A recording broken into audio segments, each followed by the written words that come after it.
Welcome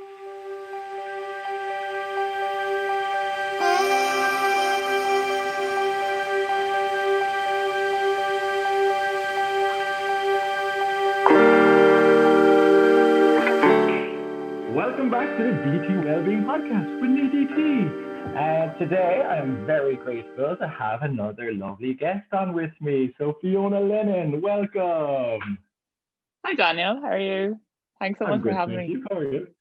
Well, Yeah, thank you great. so much for joining me today because, as I alluded to with my last podcast guest, it's just been weird talking to myself for so long. And, it's nice to be talking to lovely people such as yourself. So Fiona, right? So again, thank you so much for joining me today.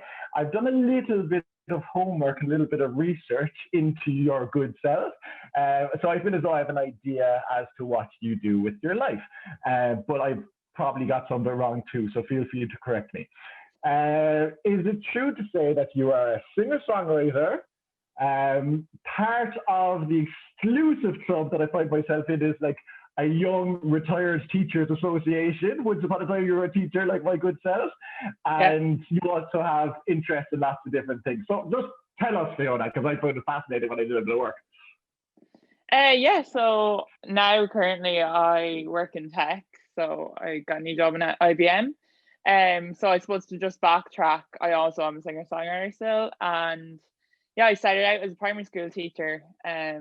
So yeah, I suppose I started obviously when I was 17, then I did my leaving cert, wasn't really sure which way I wanted to go.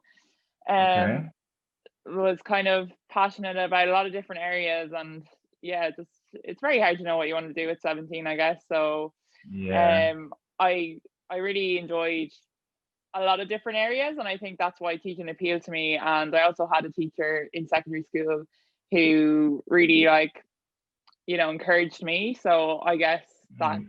sense of like helping other children really appealed to me. Mm. So yeah, I was a primary school teacher, went to Pats and did that for 3 years, then came out and taught for 4 years.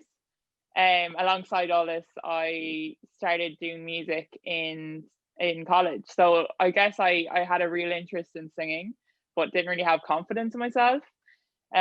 And then that only kind of kick I got probably when I was about 16, 17, just starting college. And my uncle gave me a check for €200. And I thought, wow, what am I going to do with all this money? A lot of money Um, in that space, yeah. you're like, I wanted to put it in something fruitful. So Okay. I was like, always wanted to play guitar. And then I just, went for it, bought a guitar on Amazon, just like a little starter pack, got a book in, I think it was a charity shop, like really cheap, like guitar book, and spent Wow. that summer in my room just chords, like trying to just learn. And I think within like 2 months, I wrote my first song. Um, Wow. And you taught yeah, yourself. You taught yourself yeah, how to yeah, play the guitar. completely, yeah. Wow. I never had a Wow. lesson. Wow, Yeah. that is so kind. Because like on that, again with a bit of research, like pretty much stalking or what's it called? I did a bit of research, good, right? That's what I'm saying. So I came across your stuff on Spotify. It's class. It's Oh, really thank class. you. Where did Took a I was like, long journey to get there. yeah, well, Yeah, so like that's yeah. Thanks so much. Yeah, no, I guess takes a long time to get from that to actually releasing a song on Spotify. But mm, my music has probably changed a lot too. So mm, I always loved pop music, and okay. I think it was that transition of when I was writing back then, they were quite poetic, a lot more probably Mm, deeper than the songs that I write now. But I kind of okay. there is a certain way to write pop music. So yeah, I then in college it was hard to I was kind of doing it myself, but not showing anyone that I wrote songs because I was too embarrassed. Okay. And Okay. then it was only when I finished college that I did my first. I used to, I was living at home my first year out, and I went to Danny Burns and I used to play open mics for like four people, and then I just like drop Wow. in one of my songs. And I remember a couple, probably one of the four people, I used to drag my mom along, and Well done, mom. I know. such a good supporter. So Nice. I remember them being like to me, that last song that you played was the best, and I was like, wow, like that was my own song that I wrote, and I was just so proud of Wow. that.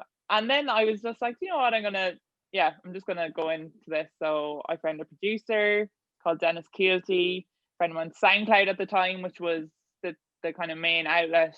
Spotify had just kind of started, and Okay. well, I think it was there. It was just gaining momentum, Mm-hmm. and so SoundCloud, I was kind of putting up just like voice memos of and like we're trying to do recording at the time as well. I got equipment and stuff, so I started doing SoundCloud, putting that up, and yeah, I was getting like a few producers onto me and stuff from Ireland.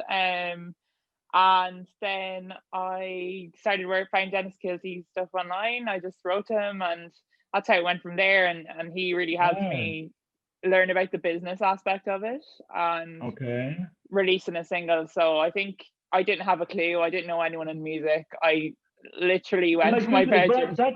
that's so normal. I feel for growing up in Ireland. Like I didn't know a Yeah. singer songwriter until I met you. You know, I kind of considered you guys like unicorns. You know they're out there, they exist, but you just don't see them. But that's what I think about unicorns, at least. So I think it's so rare to hear of somebody with a career like that and have done those things because I feel as though you have to see it to realize that it's a possibility. And like without role models or Absolutely. people that have done it before you, it's kind of hard to get. So it's really cool that you had that confidence to go out and reach out to these people and to Yeah. make things happen, Yeah. And it's really, really impressive because, as I said, you're a unicorn in my eyes. I don't know anybody else who does it. So, what, so when the music career kind of took off and you were, still balancing with the teaching, as we said, um, like so I know nothing about music, right? I know nothing about lots and lots of stuff, but music is one of those where like I'm just ignorant. Like how is it like a career in music kind of different now to what it was maybe once upon a time, or what sort of challenges did you face, or like what sort of cool Yeah. experiences have you done from this career? I'm just fascinated, so tell us more. Oh, like honestly, the best experiences now I look back, I'm like, yeah, have probably all been from music. Like just the people that you meet are amazing, and like just things do really come in full circle. Like it's mad. Like some of the when I look back at like 17 learning or 18 learning guitar to where I am, like it's just mad in a few years. Mm, You can really, if you put your mind to it, like things do happen. mm. So yeah, I after that then I recorded two singles. One was my first single, Ailu, and I brought that out like a year later because that So good. That's what the I downloaded. separation. I love Ah, Hulu, and that's my favorite. And ah. listen, you got a remix version of it as well. It's class. Anyway, go follow her shit on Spotify. Listen to this lady. It's so impressive. Continue. Thank you. Yeah, so with that then I was kind of struggling to find other people then, as I knew like Dennis was kind of doing his own thing. And yeah, finding a producer, I just didn't know anyone in music. Like I went Mm, for, and when I released the single once, I left the school and went to another school because I just felt, I don't know, with the separation between teaching and music, it was like, daytime teacher, nighttime singer. It was funny. Whereas now I just bring myself to everything that I do. well Um, done. but And yeah, who so I says got you can't do these things simultaneously? I'm all about that life, and exactly. you can. You definitely, there's 24 hours in every day, and we're going to have about 80 years on the planet. Let's make them enjoyable and interesting. So go on. When the music started kicking off and you were teaching, but you were looking to you're doing that transition, like Yeah. how did you balance those things? And was it challenging? Yeah, it was like it's tough because if you want to go out at the weekend and then you have your recording at the weekend, or I remember some days I'd be finishing a song, going home from school, going straight to the studio, coming back the next day and in school, like it's Right. tiring. Like that's just when you're kind of finishing a song or whatever. And then even just Mm, writing, like I suppose over the years now I've found such amazing writers, and I'm not shy anymore about putting myself out there. But at the time, you're kind of like, oh, am I good enough? Like and it's yeah. yeah, it's hard. And you have to you have to really want it, and you have to really want to Mm, put yourself in it. But at the same time, I don't have that pressure on myself anymore. I'm just enjoying the process. mm. Brilliant. Yeah, from starting it. Yeah, so I got to do a few really good things. Like 2 years ago, I got to be part of a girl camp. It was a writing camp with Carla Marie Williams. So she's a Nice. Grammy nominated songwriter for Cool. yeah, she's written huge songs, and she came over and picked 12 girls in Ireland. Wow. So yeah, it was some You amazing were one of them. female talent. Yeah, all women, and it was 2 days in Camden, so that was amazing. Wow. And then that summer, um, that summer then that summer then, or was summer before, 2 years ago, I then went to LA, just booked a trip. I just kind of wanted to do something for myself, and all my friends were kind of doing their own thing and with their boyfriends or whatever. And I opened my laptop. I know where I was sitting on that day, and Wow. I said, You I'm just just went to going to go for California. it. So I You went to LA, I went to California for Flying. 6 weeks. Wow. Didn't have anything organized, and then within a few weeks, I don't know how many sessions I wrote up to 20 songs, so I had a Wow. lot of sessions over there. Over the course of the Um, summer. yeah, over 6 weeks, yeah. Wow. Gee, Max. Yeah, so it was amazing. But yeah, I remember going over and being on the airplane, being like, "What am I doing?" And What did you like, do? Like, how did it look? Like, where did you? Like, I don't know. I spent a lot of time in California as well. Like, I've lived there for 9 months, yeah. but like, whenever I was going, and I kind of had things set up. That takes a lot of confidence. So you just hopped on the plane and was like, right, let's gotta wing this. Like, how did LA go for you? Where did you live? What did you do? Yeah, so as I said, I had nothing organized, and I literally had my flight, um, which wasn't the most comfortable one, and but It no, it was was a good. flight. You had something organized at least. It was a long flight, and yeah, when I got over there, then I had booked an Airbnb, I think, for a week, in a dance studio, so it was basically a cornered off area, it was just like a pull-out bed. So I didn't have anywhere to put my clothes or anything. And then In the a girls I dance lived studio. in a dance studio in Echo Park. And Live the girl there. the girl who lived there just lived in like the kitchen in a cornered off curtain. So like it was Whoa. it was funny, but I got on so well with the girls, and it was really nice to have that bit of familiarity when I came home from a session. You just had the chats, and Mm, that was really, really nice. And so I kind of mm, moved around a bit, but I always came back there. And when I was going to sessions nice. in other places, because LA is very spread out. Okay. And yeah, it's hard to get to places as well. So getting I was just booking taxis everywhere, so it does all add up. But I always Wow. came back there because it was just that nice setting, and dance Yeah. studio is cool.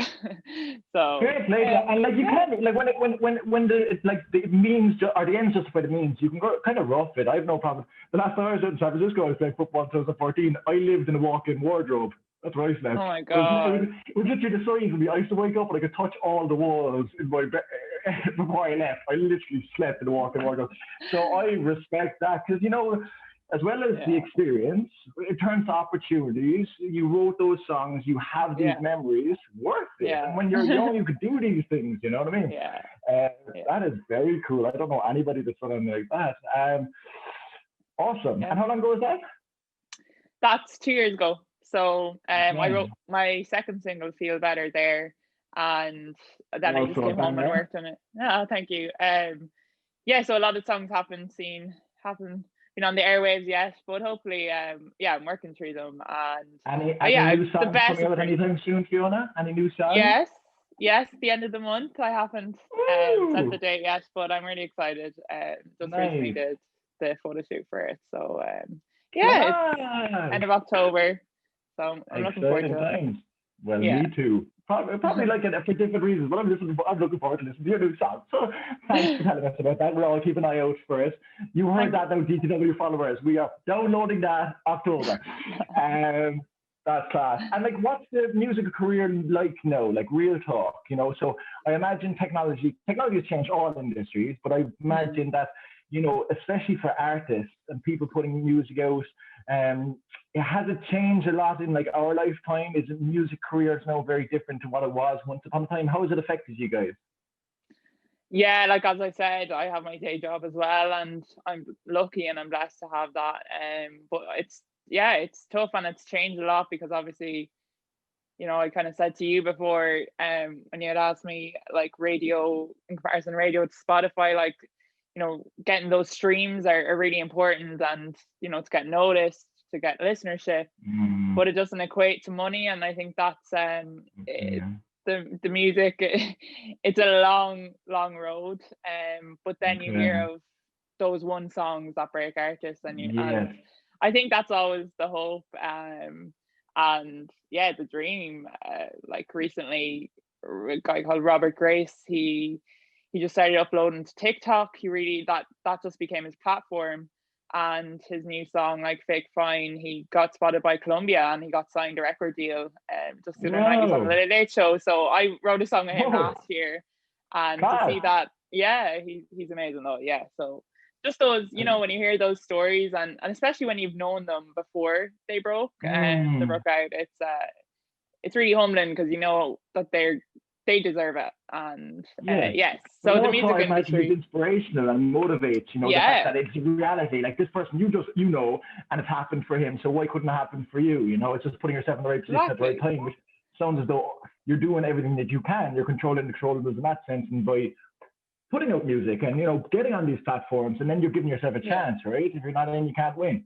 And it's enjoying it too, and that, like, as you like, it's not my main job, and I think it's really important for other people looking at music to realize that a lot of people actually do have jobs, as well as doing music. Like, music is a major passion, but it's hard. I assume it's hard to live off it due to like streaming, because it's just, even if you do rack up 1 million, I don't like streams, then if you go have a label, they get a cut of that. If you wrote with other songwriters, it's all, and the artist does it.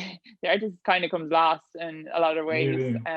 So yeah, but no one does it. Like we see all the time, save the arts, and culture is so important, especially in this country. But like without it, what do we have? And I respect people so much. I remember I was speaking at an event here recently in Dublin, and I was in the green room afterwards, and there was like, big artists, that were in there. So I think like at the time was Paddy Casey, Stephen James Smith. He's the spoken word kind of poet, right? I'm sitting with these boys, and I'm like, so great. That was the first time actually I heard him recite his poetry. I was like, holy shit, I didn't know this stuff existed, And Paddy Casey, likewise, I would have, when I was in college, like he had dropped like a really popular album. So I've been listening to this guy a lot when I was like 19, 20. And then like to be around the green room with these boys, it was like, it was humbling, but it was a privilege. But also I said to these boys, I was like, they kind of expressed what you said there about, artists, it's not as glamorous, or you're not guaranteed. Yeah, so the boys were saying that, but not in a kind of disparaging way. They were just like, this is the reality. And I was like, boys, real talk. I was like, boys, you should be fucking millionaires because you make other people's lives so much more enjoyable. I listen to your stuff and it improves my life. So like in my eyes, you shouldn't have to worry about money because of the service you're providing to so many people. But like, that's again idealistic, but that's only my opinion. So yeah, look, we'll make a few changes here, Fiona. We'll sort this out for you guys. I can't do it. Like I can't sing. I can't if I can't do it, but I appreciate the people who can. You make the world a better place. Sometimes for that. And so all these changes, right? And I'm kind of the same as you in that regard. I've changed careers loads of times. I've also balanced different careers at the same time. I've transitioned out.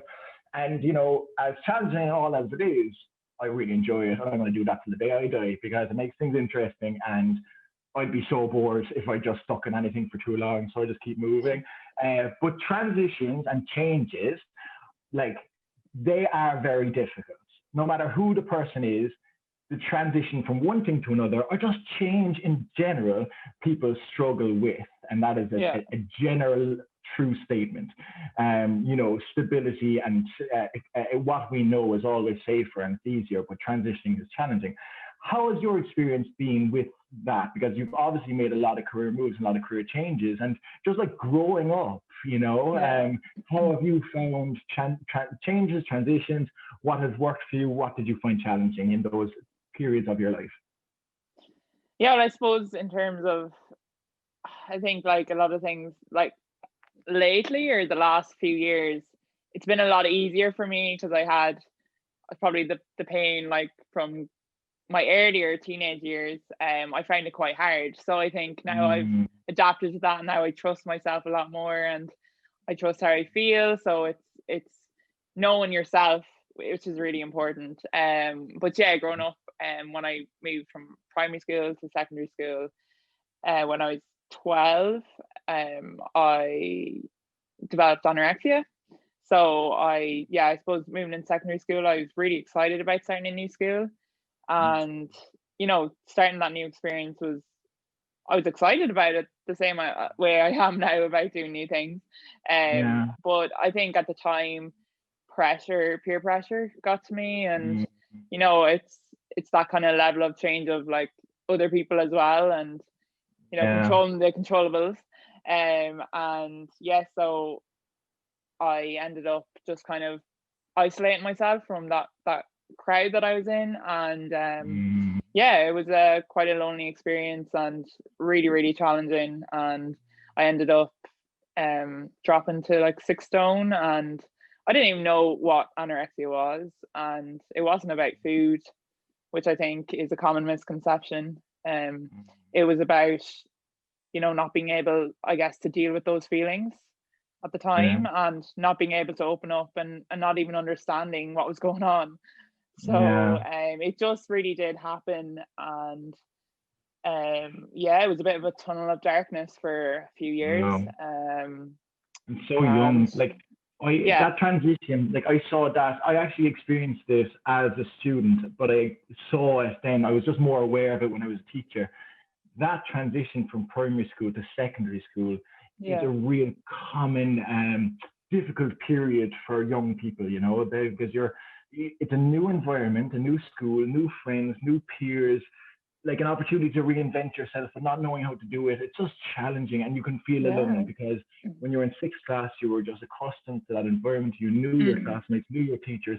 It's a scary time, and everybody, it's just a real common stage for people to struggle, and everybody struggles at different levels and in different ways. But I didn't know, so I knew you had that background, and that was part of your story, but I didn't know you were so young. I didn't know you were that young when you experienced that. Difficult. And like now looking back, I'm really grateful, because it's given me that resilience for other challenging things that have come my way since. But I with help, I ended up being brought to the doctor. Obviously parents were very worried, and it must be very hard for any parent to go through that.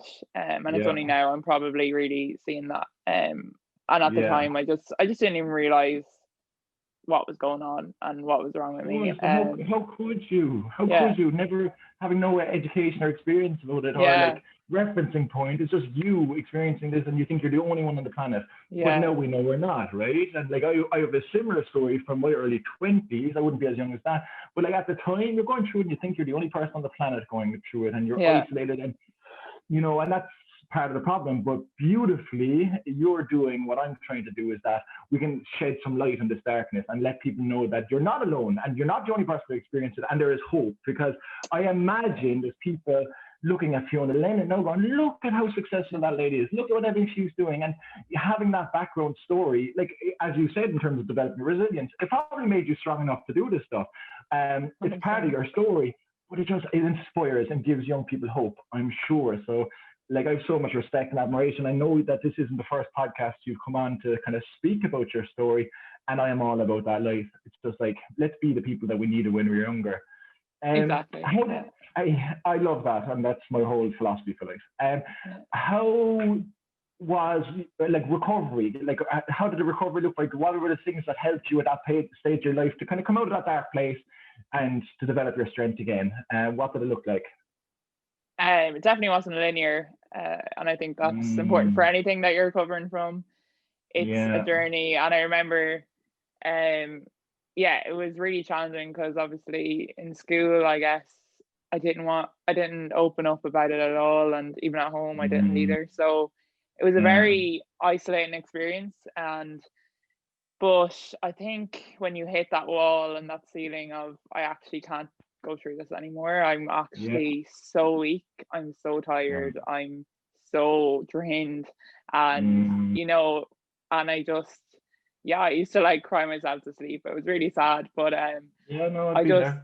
yeah, but yeah, I just remember that, like, that Christmas and coming back, and I remember the doctor was just like, "You've lost weight," and it's actually a common thing, and I was just like, "Oh God," like, because Christmas is a really hard time around, food and, like, obviously control and, Mm, like, family, and stuff. And yeah, so as I said, it wasn't linear, but you do come to a place where you're like, I actually can't live like this anymore. yeah. And I just remember the doctor saying to me, like, you could have a heart attack any day, and, like, I'd have to go for my Mm, checkups. I'd have to go to the child psychologist, who was amazing. She was so amazing. I think I really clicked with brilliant, her, and it really brilliant. brought, yeah. And I think that, honestly, like, without that help and that support, Yeah. and I was very lucky, can I just say, because I know that a lot of people don't have that access to it, and I think because I was young and I had Mm, insurance, I was immediately seen to. Um, brilliant. yeah, so I was very lucky, I think, because anorexia is the highest mortality rate of any mental illness, which is Okay. mad. So I think it's just a Yeah. really, and actually there was a girl at the time in the school, and we used to, like, catch each other's eyes. Like, she was anorexic as well, and Okay. she was a few years older, but I used to catch her eye, and I knew she was because I had heard of it before, and I didn't even know what it was at the Mm, time. So and I recently checked her up, and she's actually has a feeding tube, and she just hasn't improved at all, and this is what, 10, 13 years ago, like. So it's, yeah, it's just really sad, and I just, like, choked up when I saw that. But yeah, now of I think course. that's why it's really important to share this story, and it's really Yes. important for everyone to share their stories, and to know that, like, now I'm looking back, and I've done so much since and achieved so much. So I'm like, Yeah. yeah, I'm grateful for it. Well done, you. Well done, you. And you Yeah, should be very proud of yourself. As well as being grateful, you should be proud of what you've overcome and what you're achieving. And now, more than anything, you should be proud of what you're trying to do in the world in terms of giving back and helping these younger people, because oh, to have a role model like you, it would give people hope and they wouldn't feel as lonely. And that isolation that you experienced when you were 12, 13, well, you could mm, spare somebody that, because if they yeah, listen to this story, you never know, there could be somebody in your hometown that will watch this podcast and goes like, holy shit, I've been looking at Fiona thinking, she's, and it just gives that, it gives hope, I feel as though. And when they look, yeah, and when they have older role models that have experienced something maybe similar to what they're experiencing, it just gives a little bit of light and darkness, and it can be powerful. So yeah. that this is something that I really respect you for doing. And I was just Thank you. delighted when you were able to come onto my podcast and speak about it, Oh, because so powerful and it will help, no doubt. Um, and what I love about that, Fiona, is that like me now, we can turn these things into a positive, and like I think when we get an understanding of kind of these things that we go through when we're younger, you develop that self-awareness, don't you? And you kind of realize yeah, who you are as a person, and it becomes a little bit easier to be true to yourself, because you know yourself, good and bad. And then you can kind of create, a self-care routine or a self-love routine that initially, perhaps, and it's definitely for me, it was kind of like just for survival, like out of necessity, I had to start bringing things like this into my life. But then when the ship is steadied and we were recovered, and then it's just growth, growth, growth, and then it just makes us a much stronger person than we ever would have been if we hadn't had the struggles when we were younger. And I know you have a similar interest. I know that you love self-development and self-care, self-love, all these sort of stuff. I know we have a common interest. So what would that look like for you? What are the things that you do for yourself? yeah. I feel like even when you start incorporating those little habits into your day, like, then you're kind of more motivated to introduce more and more. So I Yeah, think even just, like, the sake of, like, having a routine of doing something every day and just trying it, and you don't know, like, what that impact is going to have. Like, I think meditation is brilliant. I started it during lockdown, and I never thought I was able to meditate before. I thought I'm not able to sit still for 10 minutes or whatever. But now I do it every day religiously, 10 minutes in the morning, that's all. And it really does, it's helped me. Do you do that self-directed, or do you do it with an app, or how do you do your meditation?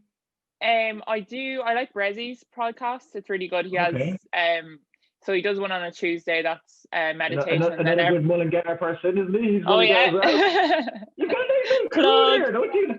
Honestly, though, it's like there's very few places, like, I don't know, it's a common to have, like, so you've your good self, top of the list, and then you've Brezzy, you've that lad that was in the band, what's his guy? No, you. Oh, Nat Horn. Yeah, he's Mullingar as well, right? Like, that's a little kind of like a microcosm you got out there that you kind of micro-try with producing these people. That's not common. But anyway, go on. Meditation, yeah, I'm the same. I use Insight Timer for mine, and I love it, you know. But I've heard really good things about Brezi's ones too. It's really good. Really. And yeah, so I use YouTube as well. Sometimes I just type in, because I like to kind of switch it up as well, so it's not boring. So yeah, I just kind of work off YouTube as well. 10 minutes, that's all. Then I would do journaling for like 10-15 minutes. Then just like 3 things I'm grateful for, looking forward to the day. And it really does kind of, it's just the little things that are change your perspective. And and so yeah, I love reading as well. I'm a big nerd. I seem to just have about 3 books on the go. I need to just finish them all. But yeah, what are you reading? What are you reading right now? Right now? Like, what are your books that you're reading at the moment? I think I have them here. Well, The Mastery of Self is what I'm just finishing that off at the minute. But Mastery of Love is really good. I read that during lockdown and whatever. A New Earth is brilliant. It's about kind of looking at how you react to things, and kind of just your own journey, your own inner journey, I guess. And the universe. Is that Eckhart Tolle? Yeah, he's very good. I read 2 of his other ones. I read The Power of Now and I read Stillness Speaks. But I haven't read that one. But I enjoyed those 2 so much that I'm fairly confident I enjoy that as well. Yeah, definitely. It's heavy-ish language. I guess it's quite intense language, but it's really good.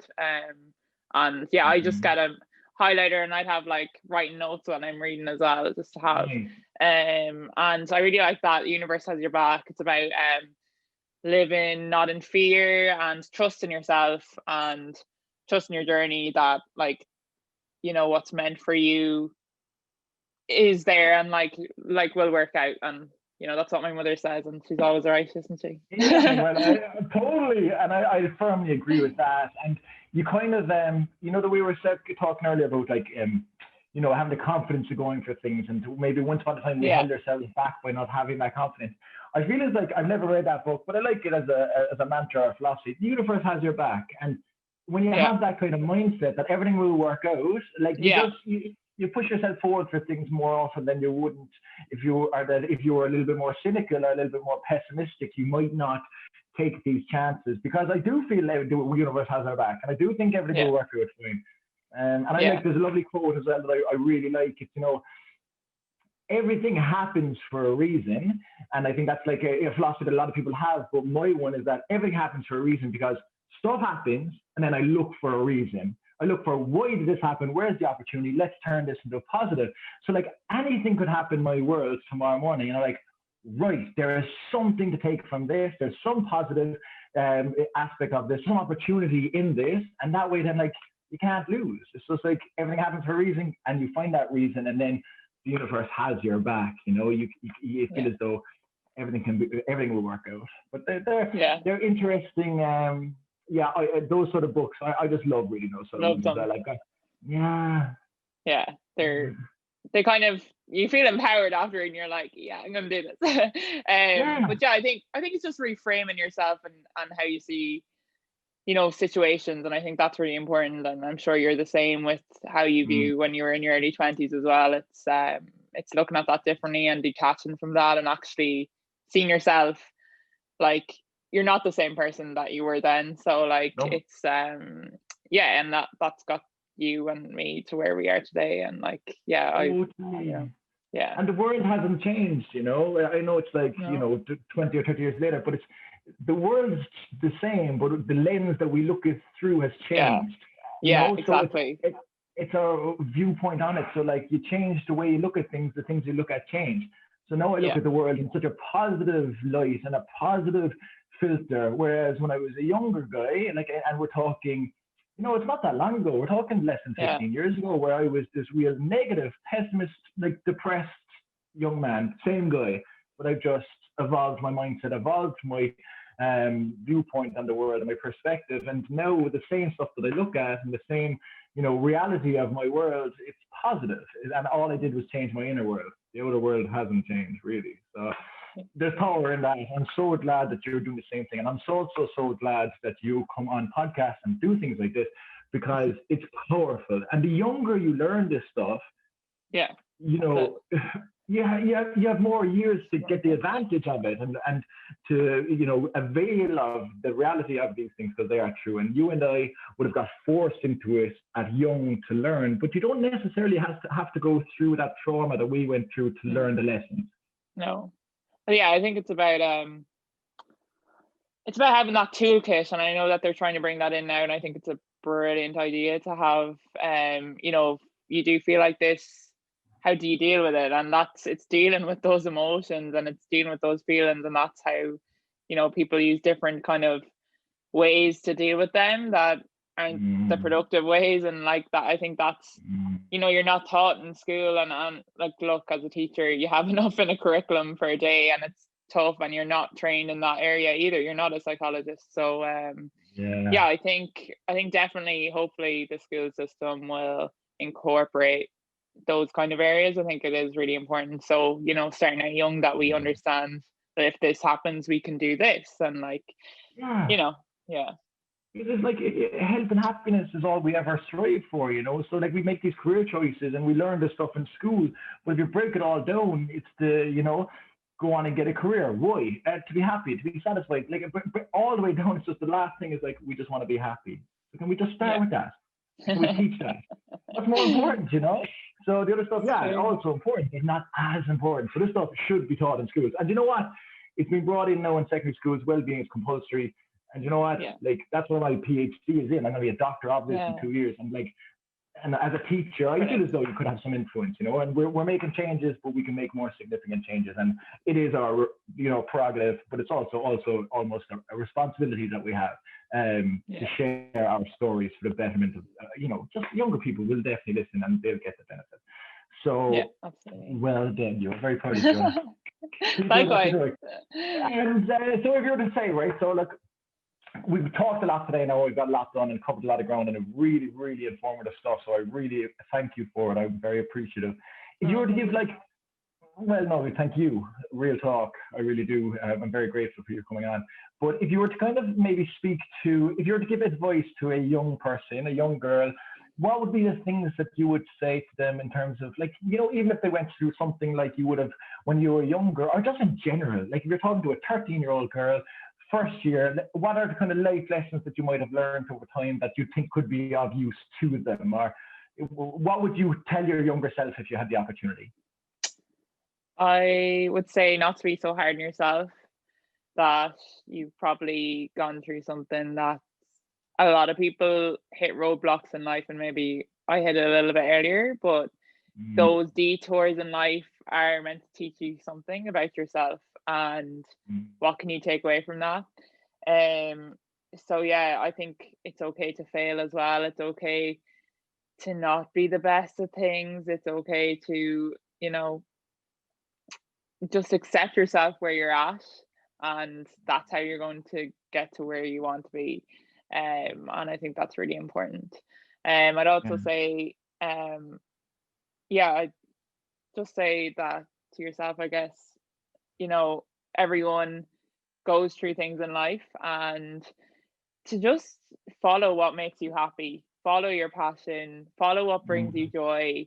And when you incorporate those things into your life, I just think it's really important, whether it's your career, whether it's a hobby, that you don't like everyone ends up doing different things in life. Some people might buy a house at 25, another person might get married at 23. Like, this is your journey and nobody Yes. else's. So I think Yes. it's really important to stay true to yourself wherever you're Yes. at, and understand that your journey is not theirs and theirs isn't yours. So I think and I think that's so Absolutely. key today, to like just, you know, like even my friends were all so different, and I just, you know, and I never compare myself, because that is the thief of joy. And like at the end of the Yeah. day, you're, yeah, you are where you are, and that's where you're meant to be.